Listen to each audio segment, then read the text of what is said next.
Maintenant, il faut que je mesure pour faire les plaques qui vont aller contre les parties en verre. Je pense qu'il y en aura 4.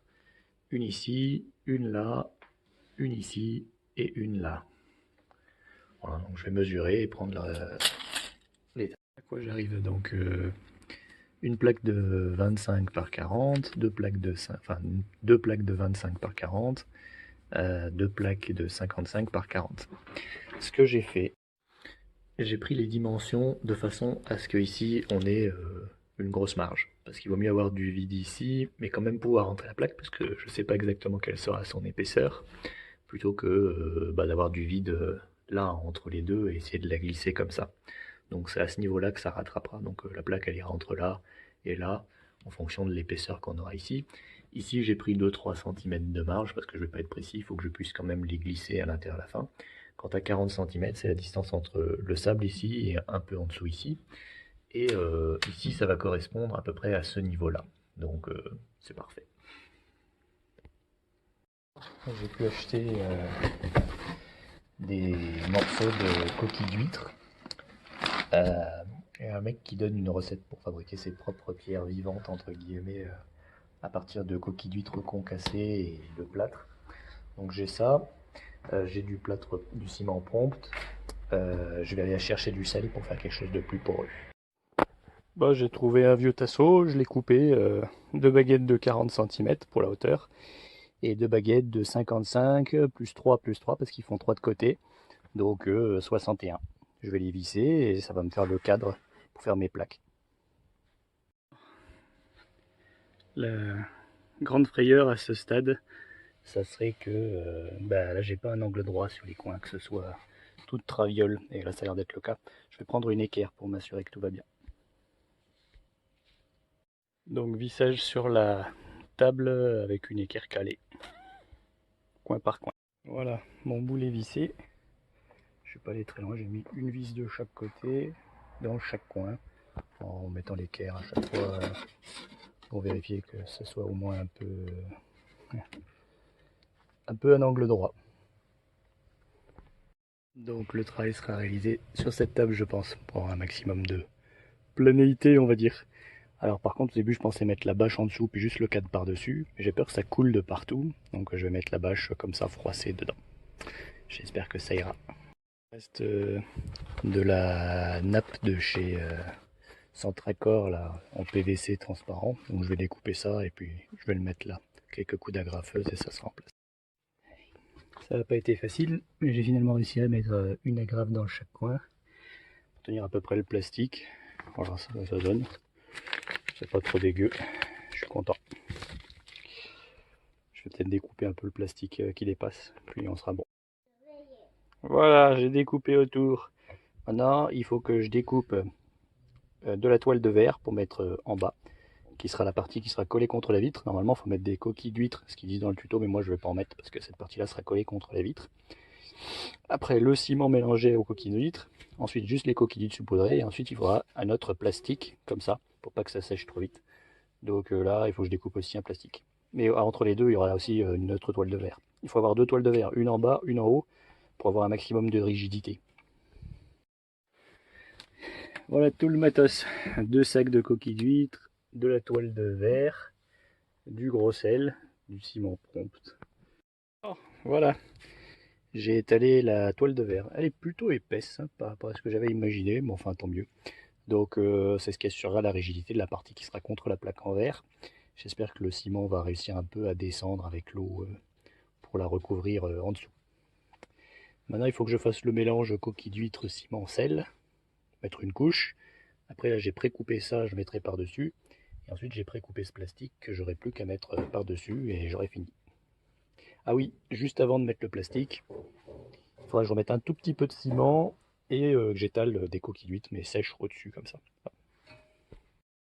Après lecture de la doc du ciment prompt, il apparaît qu'il faut humidifier les surfaces avant de le mettre dessus. Donc je vais mettre un peu de pchit d'eau sur ma fibre de verre avant de verser le ciment.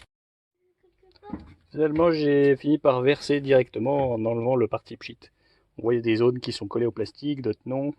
Ça donne envie un peu de tapoter dessus, voir ce qui se passe.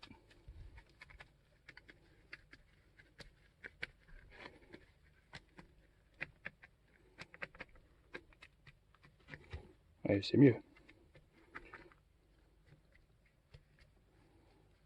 En plus, c'est bien, ça le plaque mieux contre le moule, je trouve. Bon, reste à voir ce que ça va donner. Donc, la recette prévoit pour un volume de ciment, donc une pelle, ça fera dans mon cas, 5 volumes de coquilles d'huîtres. Et après, on mélange et ensuite on rajoutera l'eau. Mettre 5 volumes avec ma pelle de coquilles d'huîtres. Maintenant, le ciment. J'ai rajouté une pelle de ciment pompe et maintenant je vais rajouter une demi-pelle de gros sel. Maintenant, il faut mélanger. Maintenant, on va rajouter l'eau, un peu au pif. Première fournée, le résultat est bizarre pour le moment. J'ai probablement mis trop d'eau. Bon, ça servira à humidifier et à cimenter le tissu de verre. Il faut que j'en refasse, j'en ai clairement pas assez. Voilà. On a un petit problème, c'est que l'eau, elle descend vers le bas. Elle descend vers le bas et j'ai peur que par rapport à en haut, du coup, ce soit pas cimenté en haut. Donc on a sûrement mis trop d'eau. On va mettre la nouvelle plaque en fibre de verre et ensuite on va encore remettre une couche et après on mettra les coquilles et on arrêtera. La nouvelle couche de fibre de verre, on a mis la nouvelle couche de fibre de verre et on a tapoté avec les mains pour qu'elle s'imprègne bien. On va refaire une troisième fournée et on va la rajouter. La deuxième couche a été ajoutée. Bon, il n'y a pas de l'eau partout, mais j'imagine que l'eau va un peu se faufiler partout. En tout cas, je l'espère. Je vais maintenant rajouter donc des coquilles d'huîtres sur le dessus, comme ça, sans rien, pour simuler un moule dans des coquilles d'huîtres avant de mettre le plastique. J'ai donc saupoudré avec des coquilles d'huîtres concassées le dessus. Et maintenant, il ne me reste plus qu'à mettre la bâche en plastique. Voilà, la bâche en plastique a été posée dessus. Le temps de séchage est estimé à 3 jours. Donc dans 3 jours, on verra le résultat, si c'est catastrophique ou pas. Là, on est le soir, ça fait qu'une demi-journée. Et déjà, quand on touche, on sent que c'est devenu dur. Dur comme une dalle. C'est bon signe. Très bon signe, je suis content. Attendre encore un peu, parce que c'est 3 jours, il faut attendre 3 jours. Hein. Là, ça fait qu'une demi-journée. C'est sec normalement. Donc, il faut que je le démoule. Je vais mettre un sac en dessous, parce que là, il y a encore les éclats qui sont pas collés, puisque j'avais saupoudré par-dessus. Et puis, on va voir ce que ça donne. Bon, donc en déplaçant le truc et en appuyant dessous, je me rends compte que c'est mou et gluant. Donc, c'est pas sec. Donc 3 jours avec la bâche dessus, ça ne suffit pas. Donc j'enlève la bâche et je le laisse encore sécher davantage. Je ne peux pas m'empêcher de me dire que c'est probablement lié au fait que j'ai dû mettre beaucoup trop d'eau. Donc je vais encore attendre que ça sèche. Bon, j'ai tenté un maladroit démoulage qui en a foutu de partout. Les fibres de verre sont toutes en compote réparties. Voilà, tout est délaminé. Ça n'a pas du tout collé.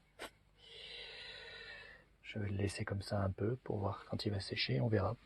On a sinon une très forte odeur de poisson pourri ou de coquillage moisi. Bon, on est le lendemain, ça commence à sécher. Ici c'est un peu durci, là c'est toujours aussi mou, et là on a des petites fissures qui apparaissent. Bon, j'attends encore de voir comment ça va aller, mais je pense que je vais remettre un coup de ciment sur cette partie-là. Ça fait 1 ou 2 jours de plus maintenant. On voit un petit dépôt de sel qui est remonté à la surface. Et ce truc mouillé commence à être dur quand même. Hein. C'est encore un peu de la pâte à modeler, mais il y a un genre de petite rigidité qui se met en place.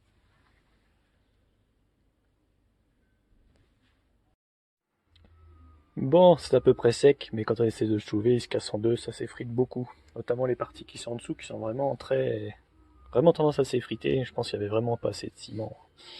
Ou alors c'est juste pas fait pour être solide. En tout cas, maintenant je vais essayer de mettre une couche de ciment prompte pur, là pour tout recouvrir, pour essayer au moins d'avoir un support solide.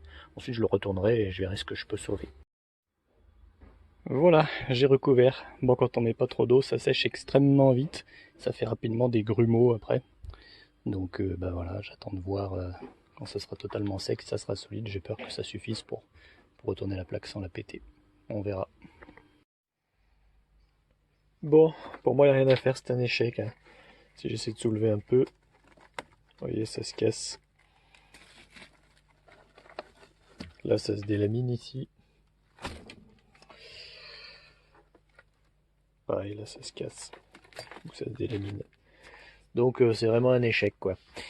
Ce que je retiens moi, ma conclusion finale là-dessus, c'est que l'utilisation de plaques de fibre de verre pour essayer de consolider sa crête et délamination, c'est que il y a peut-être pas assez de ciment dans le mélange avec les coquilles d'huîtres, c'est la deuxième chose. Ou alors il faut vraiment faire gaffe à la quantité d'eau qu'on met. Vous voyez, c'est friable. Donc moi j'en déduis en fait que même si bon ça doit peut-être faire une bonne pierre vivante et tout par rapport à ce qu'il disait, c'est bien poreux, etc. La tenue mécanique est pas au rendez-vous. Donc peut-être pour faire quelque chose avec une forme ronde, petit, c'est bien. Par contre pour essayer de faire une plaque qui tient debout toute seule, c'est un échec absolu quoi. Ça n'a pas de tenue mécanique, si on essaie de le déplacer ou le soulever, il se casse en mille morceaux. Donc il va falloir revoir les choses de façon totalement différente pour réaliser ces plaques de pierre vivante quoi. Peut-être juste un dernier petit truc, ça peut peut-être être intéressant, mais j'en suis pas sûr, mais quand même, moi j'ai l'impression que le ciment est dégueulasse. Peut-être que les coquilles d'huîtres, moi je les ai achetées, c'était de la bouffe pour poules, du complément alimentaire pour poules. Peut-être que ça peut valoir le coup de leur rincer ces coquilles d'huîtres avant de les cimenter. Enfin bon, à voir. Après c'est peut-être une bonne chose que le sable de coquilles d'huîtres soit mélangé avec le ciment. Je sais pas.